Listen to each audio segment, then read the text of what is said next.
All right.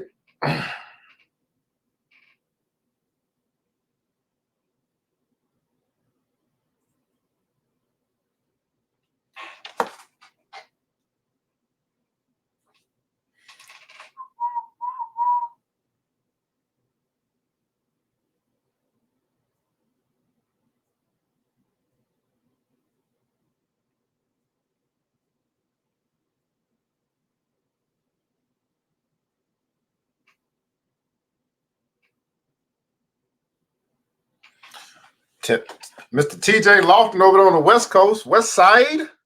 How you doing up so early, man? That's crazy. Gotta be 5 o'clock in the morning where you are. Early bird gets the worm. Good morning, good morning, good morning to you guys. Thanks so much for joining. New Black Wall Street Book Club. Loki, Slick, Saucy, man. What's going on? You gonna change your name, Mr. Grant? Grand Rising to you guys. Thanks so much for joining, man. Get started in just a second. New Black Wall Street Book Club will be going through. Got chapter 19 on Black Fortunes, the story of the first 6 African Americans to escape slavery and become millionaires. So excited about that. We've got 2 more chapters to go today and tomorrow. Then we'll be done with that. Business never sleeps. I know that's right. It keeps going. It keeps going. And then we got a daily motivation for African American success. So hopefully everybody's ready to rock and roll. New Year's Eve, also day 6 of Kwanzaa, which is, I believe, Kuumba. So we'll talk about that as well. Grand Rising to you guys. May hit the like button, the share button, all that good stuff. Let me hit this watch party going. I know that's right. Let me get this watch party going, and we'll get it crack-a-lacking, man. 1 second.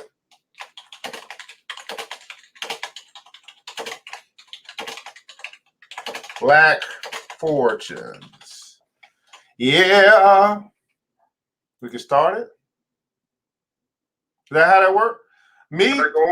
Tough. We'll get it crack-a-lacking. All right, what's going on? Keep your head up, man. Thanks so much for joining. How are you? Good morning, good morning, good morning. Hey, what's going on, man? It's Slick Sauce. Miss Vivian Reed, thanks so much for joining over Instagram. I'm sorry, YouTube. We're broadcasting live Instagram, YouTube, and also Facebook simultaneously. We do have a goal as well, but it's time to get this party going. Y'all know what time it is. Mr. DJ, hit the music. New Black Wall Street Book Club. Evan Jefferson, brother, much love. Educating, elevating, because in knowledge is the power and we'll never get it up. Literature's for the masses. Where to put your money down, now how to watch your assets. Yeah, uplifting others is a passion. My brother Evan, he will turn it into action. New Black Wall Street Book Club. You should come read with us. Yeah, we comprehend and discuss. We all just come together. There's no limit for us. Here comes your host, New Black Wall Street. Evan, take it away. New Black Wall Street Book Club. Hey, Grand Rising to you, billionaires. Thanks so much for joining us here today on the New Black Wall Street Book Club, where Black folk do read. You put it in the book, we absolutely will find it. I'm your host, ERGJ, your certified financial educator, CEO of ERGJ Enterprises, ERGJ Black Bazaar, and international best-selling author of the book, The Black Billionaires Club. That book there is a study of Black wealth. That book there is a study of the 12 richest Black people in the world today and how they built their wealth. And I just truly believe that if you want to be wealthy, you should study wealthy people.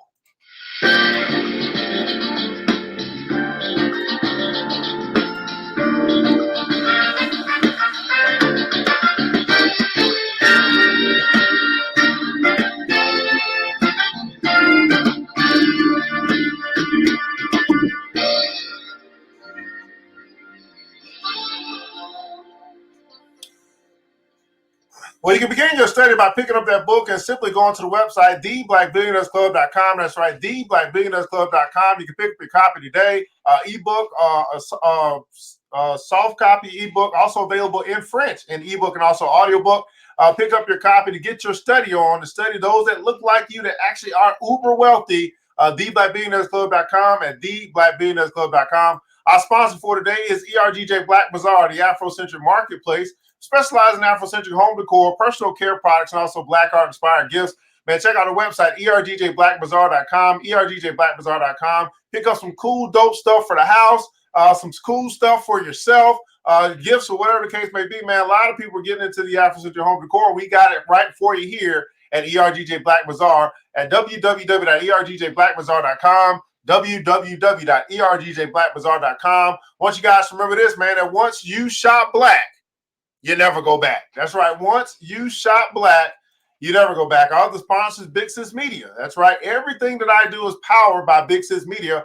And you can, they're a full service creative design agency that with the tools available to help clients communicate with audiences through visual and digital media. They're there to watch over your most critical creative needs like a Big Sis would. So if you have any issues, you're looking to create a website, you need some digital flyers, anything like that, Big Sis Media can help you guys with that. Video, all that good stuff. Anything digitally that you need, man, give Big Sis a call, because here's the deal, guys. I realized a long time ago, I don't need to be specialized in everything. And so I hire, right, in areas where I'm deficient. And one of those places in creative design. So I look up Big Sis Media to be able to help me out with that. Check our website out at bigsismediagroup.com, bigsismediagroup.com. What's going on with you, man? Good morning, good morning, good morning, man. Let me know where you guys are connected from this morning. What city, what state, what country, quite possibly, that you're connecting with us here this morning on the New Black Wall Street Book Club. We're broadcasting right here from ERGJ Studios in Decatur, Georgia. That's right, Decatur, where it's greater. That's where our broadcasting is from this morning. Hit the like button and share button if you care. If there's some other brothers and sisters out there who are serious about doing something a little bit different, which is leveling up mentally, which we do when we actually read. Just quick announcement for you guys. I am looking to, I actually do have a goal. ERGJ has a goal. That's 1,000 YouTube subscribers. So if you have not already, go on over to YouTube at ERGJ Enterprises. Hit the subscribe button. That's something that's free for you to do, but that helps us out a lot, because once we get to 1,000, we can begin to monetize our videos, and you don't have to pay for something that you could do for free. We get all those other advertisers, all those other big companies to pay for the content that we create for our very own people. So go to YouTube at ERGJ Enterprises. Go ahead and subscribe, like, and share all that good stuff. Help a brother out. They say, ask and you shall receive. So I'm asking. I'm expecting to receive. We're going to begin our day with Daily Motivations for African American Success. This is a book written by Mr. Dennis P. Kimbro, Daily Motivations for African American Success. And it's 12:31, so we're into the last day of this book, and we'll just start it back over until I find another book that I might want to go through. But today's title is I Dare You. Today's title is I Dare You. So let's find out what Mr. Dennis P. Kimbro has to say to us today, this morning, as he gives us our motivation. It starts with a quote, which comes from Frederick Douglass, the abolitionist, who says this, and I quote, "The collapse of character begins with compromise." The collapse of character begins with compromise. The collapse of character begins with compromise. That's a quote from Mr. Frederick Douglass, the abolitionist. The collapse of character begins with compromise. Well, let's find out how he's going to motivate us here this morning as we're talking about I Dare You. Mr. Dennis P. Kimbro, one of the greatest authors of our time. Anytime you see that, but his name, his book, or something like that, pick that thing up. I tell you, it will change your life. Let's read.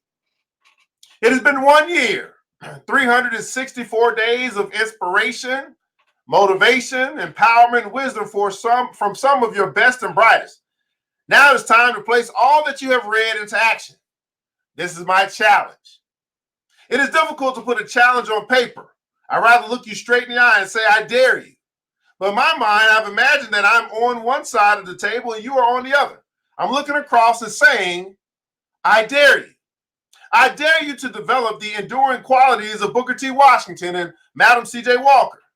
I dare you to see the bigger picture, as did Benjamin Mays, to study and read and to pay the price to secure an education. I dare you to make your home a centerpiece for love and spiritual values, as did Claire Mother Hale or Fannie Lou Hamer. I dare you to step out boldly in spite of the odds to build a profitable enterprise, one that your race can be proud of, as did John Johnson and Earl Graves. I dare you to light the fire of young, imaginative minds, as did Mary McLeod Bethune and Niera Suter Casa. I dare you to turn a deaf ear to any possible excuses and make a name for yourself, as did Bonnie St. John. I dare you to write from a heart and stir the consciousness of people, as did Alice Walker and Toni Morrison. I dare you to return to your roots and share with others the fruits of your daring, as did Alex Haley. I dare you to become involved. I dare you to become strong. I dare you to become rejuvenated. I dare you to become alive with possibilities. I dare you. Our affirmation of the day from the author himself, Mr. Dennis P. Kimbro, goes like this. Repeat after me. Today, I accept the dare. Today, I accept the dare. Affirmation of the day, again, from Mr. Dennis P. Kimbro. We use affirmations to speak life into our life. We can use the power of the tongue to speak life into our life, and that's exactly what we do. We repeat these things over and over and over again until they bring forth a harvest into our life. Real short affirmation as he is challenging us. Repeat after me, and this time say it with some conviction. If you are accepting the dare from our author, today, I accept the dare. Man. So we've gone through the book, Daily Motivation for African American Success, and I'll probably just restart this thing until I find something else that I want to go through, because it's 365 days of motivation. And I don't know about you, but this small little book, daily reading, 5-10 minutes a day, it's helped to reshape, rethink, and reshape the way that I think. And hopefully it's had an impact on you as well. I dare you. Daily Motivations for African American Success by Mr. Dennis P. Kimbro. Daily Motivations for African American Success by Mr. Dennis P. Kimbro. What's going on, Miss Yvette Goodridge over at Facebook? Thanks so much for joining us. Boston is in the house. Miss Vivian Reed, thanks so much for joining us over YouTube. Brooklyn, New York, thanks so much for being here. Mr. Slick Saucy, thanks so much for being here. Anybody else that's here, go ahead and let us know that you're here. Good morning to you. Thanks so much for tuning in this morning here on the New Black Wall Street Book Club. That was our appetizer, our affirmation appetizer of the morning, going through the daily motivation for African American success. And we're going to get right into our main meat of today, which is going to be Black Fortunes, the story of the first 6 African Americans to escape slavery and become millionaires. That's right, Black Fortunes, the story of the first 6 African Americans to escape slavery and become millionaires. And we are into chapter 19, which is the end of the promise. That's the name of the title of the chapter, End of the Promise, here on the New Black Wall Street Book Club. So we're gonna. This thing has 4 parts. So we'll keep chugging along, and we should be done reading this book tomorrow.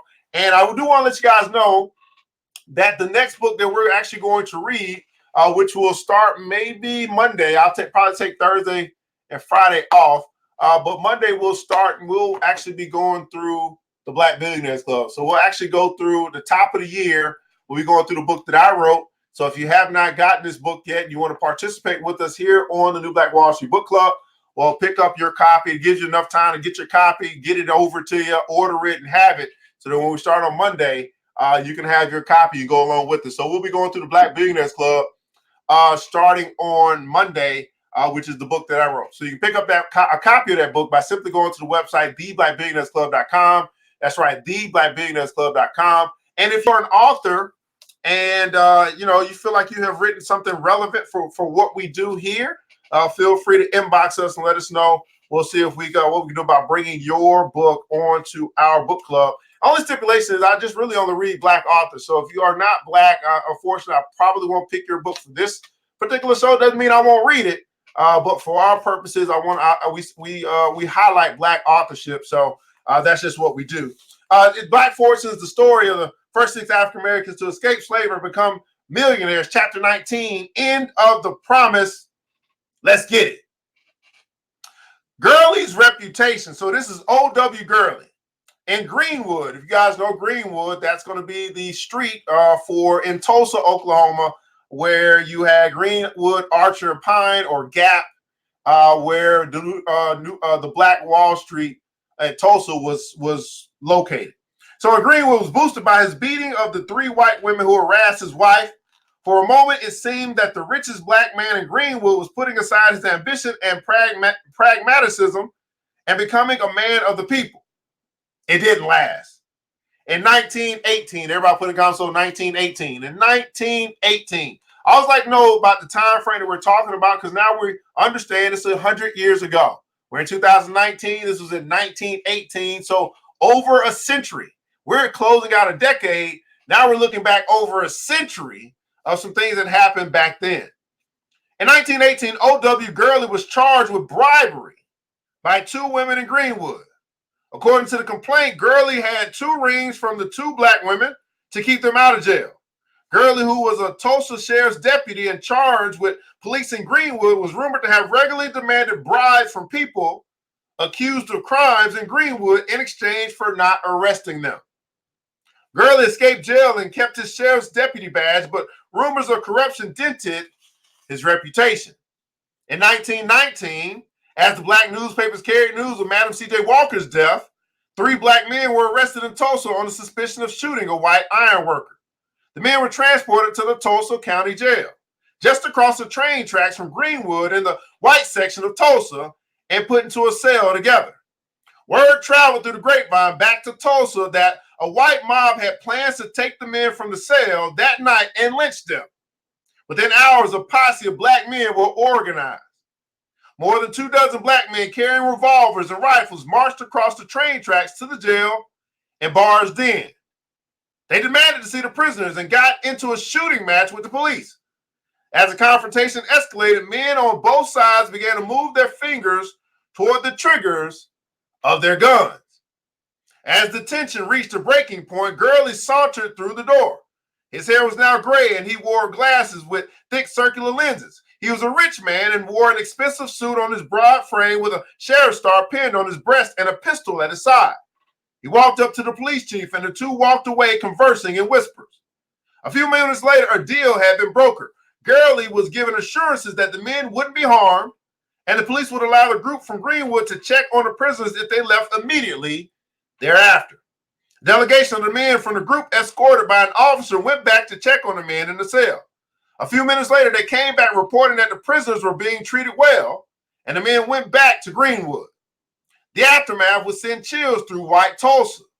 The independence and strength of Greenwood had been reluctantly tolerated as long as Gurley could keep the blacks under control.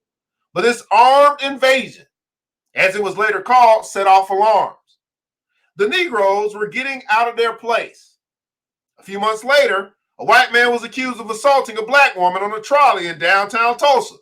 Gurley obtained a warrant for the man, but was forbidden from arresting him.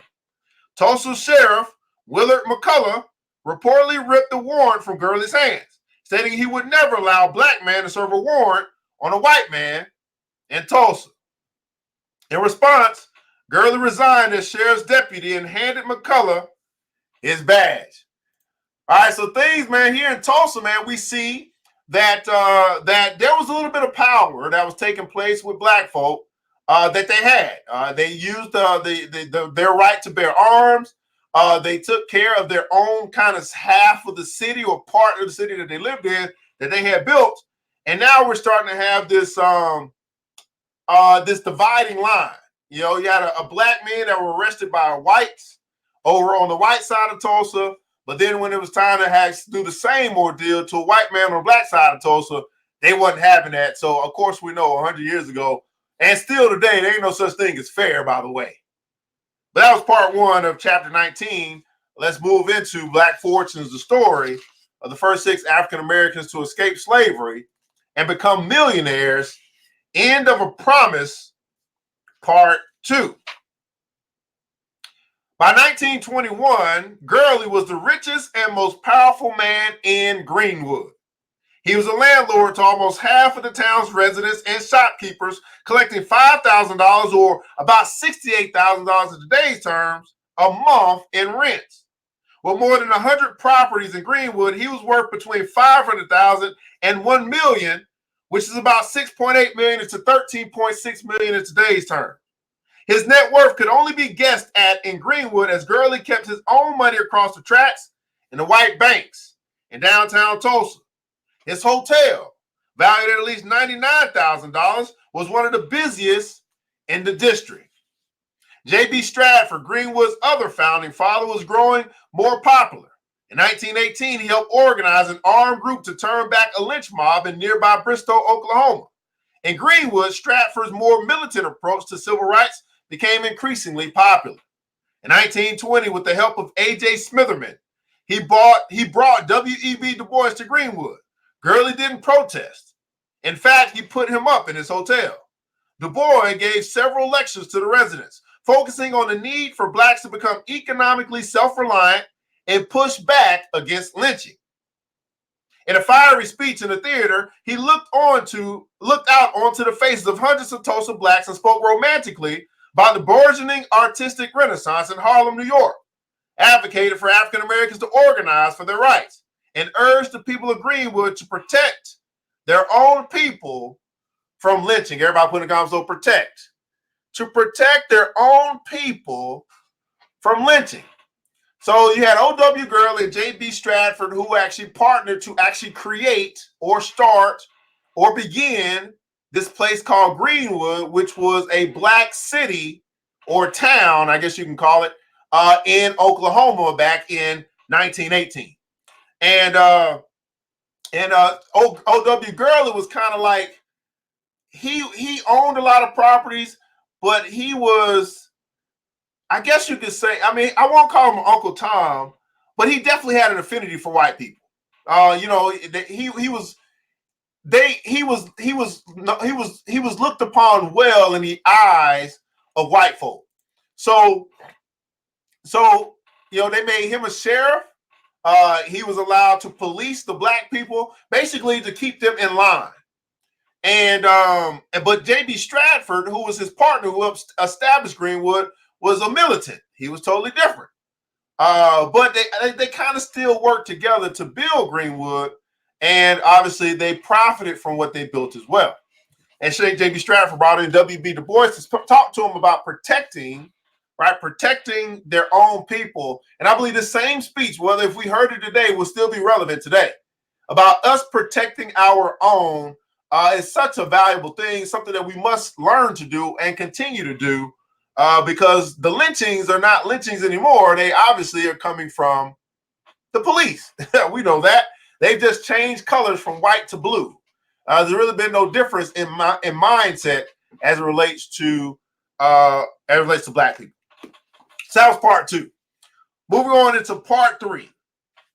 Right? Black Fortunes, the story of the first 6 African Americans to escape slavery and become millionaires. Chapter 19, The End of the Promise, Part 3. On a rainy Memorial Day in 1921, Dick Rowland entered the Drexel building in Tulsa through 2 glass doors to use the only colored bathroom on the block, which was at the top of the building. Rowland was a 19-year-old high school dropout who worked shining shoes at a stand outside the office building. He was tall, confident, and outgoing. In Greenwood, where he had grown up and still resided, he was known for being ostentatious, showing his billfold and wearing an earring with his nickname Diamond Dick, but was thought by most to be harmless. He walked through the lobby and entered the elevator.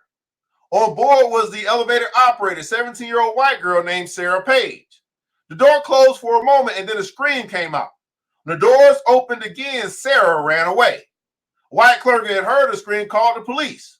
When the police arrived, they didn't make much of the incident. They questioned Rowland, sent him home, and quietly began to ask about the incident.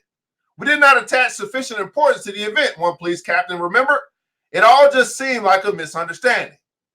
The next day, newspaper boys greeted people in the streets, pushing papers with the headlines, "Nab Negro for attacking girl in elevator." "Negro assaults white girl," they cried. The evidence that anything had happened was flimsy, but stories on black on white sexual assault always made for lucrative headlines and strong newspaper sales. The details of the story were mostly fabricated. Nevertheless, they incited calls for Rowland to be locked up or worse. Later that day, the same officer who had let Rowland go went to his house, took him away, and put him into a cell in the courthouse. Oh, we know where we're going from here. Once Rowland was in jail, talk of lynching him became spread among white men in Tulsa. Calls began to come into the police chief about organizing of lynch mobs. The next day, the Tulsa Tribune ran an editorial encouraging lynching titled "To Lynch a Negro Tonight." Later that afternoon, wow, to lynch a Negro tonight. Oh, that was chapter. Oh, okay. To lynch a Negro tonight. So that's what was on part 3? Okay, so that's part 3. So now we know where we're going, right? We're beginning to get into that area where many of us know about the race riots, or not many. Hopefully, many of us know about the race riots that took place in Tulsa, Oklahoma, which was the destruction of what we consider to be Black Wall Street in Tulsa. That was actually part 3 of the end of the promise. So now we get to begin again. We're going into this thing. So Black Fortunes.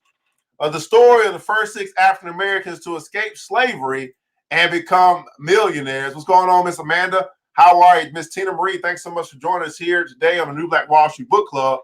The End of the Promise, chapter 19, part 4. Man, oh man, let's get into this thing. So late that afternoon, O.W. Gurley arrived at the courthouse to see the police chief. He too had heard that a lynch mob was being gathered for Roland. Gurley, there won't be any lynching as long as I'm sheriff, he assured Gurley. I'll keep your folks away from here. If you keep your folks away from here, there won't be any trouble. Gurley accepted his assurance and headed back to Greenwood to try to keep things under control. The police hoped that if they could prevent a racial standoff, bloodshed could be avoided. Early in the evening, the police chief's phone rang. A voice said, "We're going to lynch that Negro tonight, that black devil that assaulted that white girl." Then the line went dead. A few hours later, a crowd gathered on the courthouse steps with men demanding that Dick Rowland be brought out. "You might as well go home because no one is going to get the Negro," the police chief told the mob leaders. Inside, Sarah Page was being questioned by police officers. She said the incident might have been a mistake and she equivocated about pressing charges. Nonetheless, the white mob outside grew angrier and angrier even as the sexual assault accusation was falling apart. Roland's cell was on the top floor of the courthouse, accessible only by an elevator. The chief ordered 5 deputies to disable the elevator and stand guard in front of his door. Nobody will be lynching him tonight. When Gurley returned from the courthouse, he found men in Greenwood in a state of agitation over fears that Roland would be lynched. Many younger men were gathering ammunition and weapons and planning to go to the courthouse to protect Roland. Gurley spoke to a group of them in the street outside his hotel. He told them that he had just spoken with the authorities and the police would protect Roland. "You're a damn liar," a man named Anderson shouted at Gurley. "They're going to take this nigger out. Fellow, you ought to be put in jail right now." Gurley snapped back at Anderson. The man pulled his pistol from his hip and aimed it at Gurley, who was sure he was about to be shot. An older lawyer named Spears jumped in between them and talked Anderson into putting the gun away. Down the street, a lawyer named B.C. Franklin heard the fracas and rushed from his rooming house into the street. He found 2 World War I veterans, one black and one white, exiting the crowd with talk of war. "We need to bomb one of the buildings," they shouted. Franklin, the hypnotic orator, told the crowd that such action would lead to the destruction of Greenwood and possibly the deaths of everyone there. After his speech, the crowd dispersed. Despite the best efforts of Gurley and Greenwood's elders, the group of 75 lightly armed men left Greenwood and went to the courthouse at 7:30 that night. Police Chief Willard McCullough dispatched a deputy to deal with them when they arrived. "Boy, where are you going?" the deputy asked. "We're coming to see about that lynching," one of the Greenwood men said. The deputy replied, "Now this boy is upstairs and the cage is locked upstairs and there's no way anyone can get him. Go back." The group left without incident, walking north across the train tracks to Greenwood. Little over an hour later, as Greenwood's elders went back into their homes, young men and women gathered in pool halls, bars, and theaters. Among them, a wild rumor somehow spread that Roland had been taken from jail and lynched. By 9:30, a group of men with guns drove down to the courthouse. As they arrived, the barrels of their rifles and pistols gleamed under the streetlights. The police chief came out to deal with them. "Now you men listen to me," he shouted. "Go home before a lot of people get hurt. You have no business coming up here parading around guns like that. If you're a law-abiding people, you will go home before the real trouble starts. We will go home when we get that Negro boy you want to lynch," one of the men shouted back as others cheered him. We ain't going nowhere, they chorused. No one is going to be lynched here, the police chief told them. There's not going to be a charge against the young man. The white girl had admitted that he did not harm her. She said she was nervous and scared, so she screamed when he grabbed her. That is all there is to this case. She's a very nervous person, but she says she is not going to press charges as no harm was done. So go home now. I give you my word, the Negro will be released in the morning. If there's no charge, why don't you turn him over to us now? A man asked. That's not possible, the chief answered. Why not? Another asked. Because he's telling a damn lie, another shouted. If we leave him here, he's a goner. They'll hang him like Judgment Day. The sheriff remained calm. Listen to me, he said. Nobody's going to hang anybody from this jail, but I can't turn him over to you tonight. Only a judge can release somebody who's been charged with a crime. And then added, we can't give into lawlessness, so go home before trouble starts. The men mumbled among themselves, then turned and went home to Greenwood. A large group of them retreated to the bars and began drinking. Shortly after they left, a group of armed white men showed up. They stationed themselves around the courthouse, readying themselves to fight if another group of armed black men returned. Late in the evening, after the bars and theaters closed for the night, a group of men who had gone to the courthouse earlier made their way back, still armed and now drunk. They flashed their guns as they approached and again confronted the sheriff on the courthouse steps. Parading around with those guns is against the law, he told them as the white mob watched. Violence is easy to start, but hard to stop. Violence is easy to start, but hard to stop. Everybody put that in the comments below. Violence is easy to start, but hard to stop. He pointed to the top floor of the courthouse where snipers were positioned with rifles. Look up at those windows. See those gun barrels pointed at you? They will cut you down before the first person reaches the courthouse. Now go home before a lot of people get shot. As he was speaking, a white man approached the steps. Nigger, what are you going to do with that pistol? I'm going to use it if I need to. No, you give it to me. Like hell I will. The two men began to struggle over the gun. A shot was discharged into the air as they fought. Then all hell broke loose. A hail of bullets came from the white mob, hitting several of the blacks on the steps. Those who could move into alleys and start to run toward Greenwood. Those who moved into alleys and started to run toward Greenwood. Men in cars with gun barrels protruding from the windows mowed down people who tried to escape. As others were picked off by gunfire from the mob, the white men gathered at the front of the courthouse. As the men raced back into Greenwood, the rioters followed them, shooting up buildings. The initial gunfire was followed by explosions as groups of armed white men moved from the courthouse steps into Greenwood. The men fired guns into buildings and homes and threw bombs through windows. Gurley was lying awake in bed with his wife, Emma, in their apartment at the top floor of the Gurley Hotel when the fighting started. He could smell smoke and hear the gunfire in the distance. When the sun came up, he looked out his window to see smoke and flames.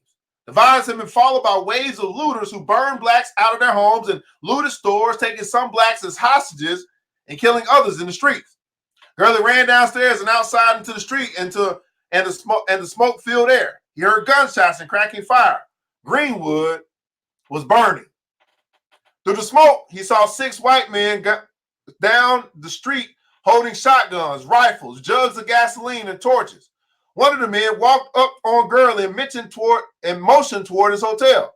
You better get out of that hotel because we're going to burn all this goddamn stuff, he said. You better get all of your guests out. The man left Gurley and went down the street door to door telling people to evacuate before they started burning. Gurley ran back inside and found Emma sitting in a rocking chair near the window of the bedroom, looking outside and shaking in fright. We need to go, Emma. Their fire is going to get us. He told us it's going to get everyone. But where will we go if the fire is everywhere? Emma said. I don't know, Gurley replied. The Gurleys decided to try to run south across the train tracks to White Tulsa. The people knew Gurley there. He'd been the reasonable one who had tried to keep the young men of Greenwood in line. Surely they'd spare him. Surely someone would give him shelter. When they got outside, 2 white men with guns started shooting at the couple. Emma fell to the ground. Don't worry about me. You need to run, she told Gurley. Gurley took off without saying goodbye or looking back. As Gurley ran, he saw the National Guard and mobs of white men pouring into Greenwood. He was grabbed by some members of the Guard who were removing blacks from Greenwood and quarantining them at a baseball park just across the tracks. Whew. So we see, many of us have probably heard a little bit about this story, which is, the demise or the destruction or the burning or the bombing of Tulsa, or Black Wall Street in Tulsa. This is part 4 of End of the Promise, and this is the beginning of the end of what we consider to be Black Wall Street. O.W. Gurley was an infamous guy, but he found out very quickly that once all hell breaks loose, you are the enemy. Unfortunately, his wife is just got gunned down. Many of the people who built Black Wall Street were beginning to drop like flies, because although we had ammunition, we weren't armed like them, and we didn't have the police like they do either. And I wonder, I think the police, based upon the story, the chief of police, he did what he could to keep the violence down.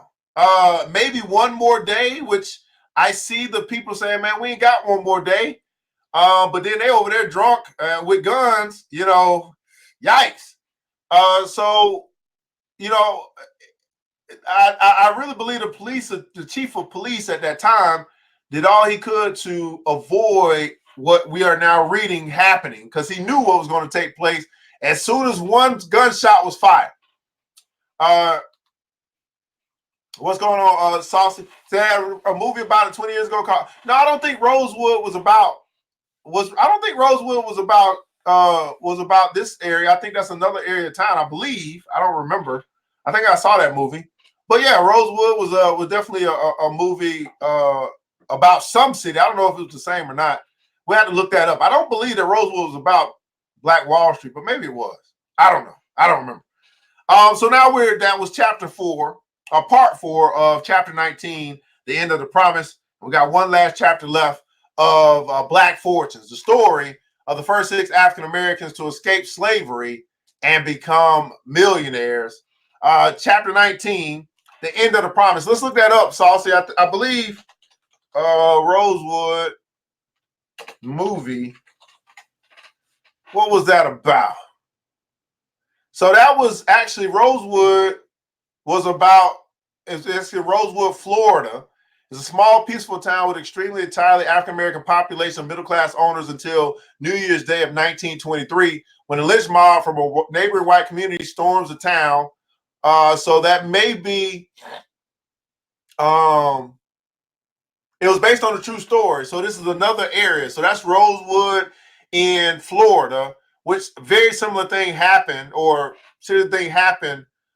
in Rosewood, Florida, as we're talking about Greenwood. So those 2 different areas, but similar. Looks like similar things maybe occurred. I mean, we don't know. I don't remember how that catastrophe got started. We know from this story that Greenwood was actually started by the false claims of a young white girl who was just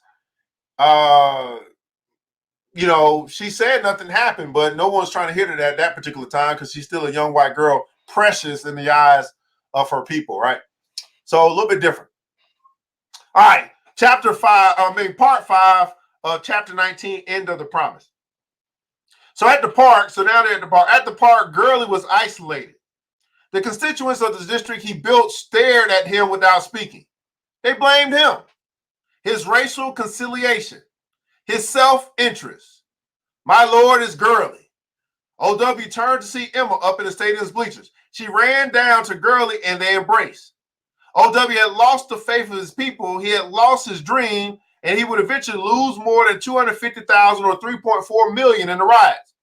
But at that moment, he was glad he hadn't lost Emma too. After the riots, he tried to sell his ruined lands to the local railroad company for $25,000, but the deal fell through. In the months afterward, he moved to a 4-bedroom house in South Los Angeles and opened a hotel. A rumor spread that he was dead and that he had been lynched during the violence. Gurley was not dead, but his dream was. In the end, he sold his land to other African Americans in Greenwood who ultimately stayed there and began to rebuild. In 1926, W.E.B. Du Bois visited Greenwood. The riot's damage had been repaired and new buildings had risen. Looking on to resilient black faces of the promised land, he wrote, "Black Tulsa is a happy city. It has new clothes. It is young and gay and strong. 5 little years ago, fire and blood and robbery leveled it to the ground. Scars are there, but the city is impudent and noisy. It believes in itself. Thank God for the grit of Black Tulsa." Thank God for the grit in Black Tulsa. So, contrary to popular belief, although we had the bombing or the destruction of Black Wall Street in Tulsa, they actually did rebuild the city. So I think it's important for us to find out what happened after the rebuilding of the city, because there were blacks who stayed there. There were blacks who rebuilt what was lost, but it was never quite the same. And I'm not quite sure if it's because of leadership that had been lost or whatever the case may be. But Black Wall Street was rebuilt, or Black Tulsa was rebuilt, even if it wasn't necessarily considered Black Wall Street. And so, yeah, that's very interesting. I did not know. Well, I kind of knew, but I did not really know that they actually rebuilt it. And they actually said some people stayed to rebuild the city that was lost. And that was the story of what we consider to be Black Wall Street in Tulsa, Oklahoma. For those that have never heard that story, didn't know about that, hopefully you learned something today. In the comments below, I'd like for you to share something that you learned today. We can go back and look at Rosewood too, Bill Saucy as well, because that's a very similar story. And I'm pretty sure there's many similar stories that took place based off of misunderstandings. And isn't it amazing how a little misunderstanding between a race of people, a misunderstanding between black folks and white folks during all this racial tension, a little misunderstanding, right, could lead to the destruction of a city. I really want to let that sit in. A little misunderstanding, and as the white man said, which I believe Martin Luther King picked up on, violence is easy to start, but hard to stop. And that's a quote for me that really stands out, because we find it very easy for our brothers and sisters to be puffed up with anger. We find it very easy for us to lose our sense of toleration when we get upset or angry or our emotions are high. Violence is easy to start, but hard to stop. And I hope that makes us to think about that for a second. That, before I get ready to raise my fist or pick up my gun or whatever the case may be, could it be that it's just a simple misunderstanding? Misunderstanding, and this happens all the time, miscommunication, misunderstanding. I mean, think about this for a second. How many divorces take place in our community that come from a little misunderstanding? And so much separation is taking place between our people that start with a little misunderstanding. And so it's not just white folks and black folks, it's even black folk with black folk, it's people with people. A little misunderstanding. Now, the good book tells us that to make allowances for the transgressions of others or the mistakes of others. I wonder if I were to ask you this question today, do you make allowances for other people to make mistakes and give them room, right, to fix what they may have broken? Do you make allowances for other people to make mistakes? Violence is easy to start, but hard to stop. This is New Black Wall Street Book Club, where black folk do read. You put in a book like Daily Motivations for African American Success by Mr. Dennis P. Kimbro. You put in a book like Black Fortunes, the story of the first 6 African Americans to escape slavery and become millionaires, and we absolutely will find it I'm your host, ERGJ, your certified financial educator. I want to say thanks so much for tuning in today to the Black Wall Street Book Club. I want you guys to remember this, that it takes a village. It starts with us. Let's build as we climb together. We all we got, people. Matter of fact, we all we need. And thank God, that's more than enough. Until next episode, you know what time it is. Mr. DJ, hit the music. It's the new Black Wall Street Book Club. With your host, Evan Jefferson. It's time for us to go. Yeah. Now, you ain't got to leave the computer, but we encourage you to get out there and learn and apply all the things you learn at the new Black Wall Street Book Club. Yeah. The new Black Wall Street. The new Black Wall Street Book Club.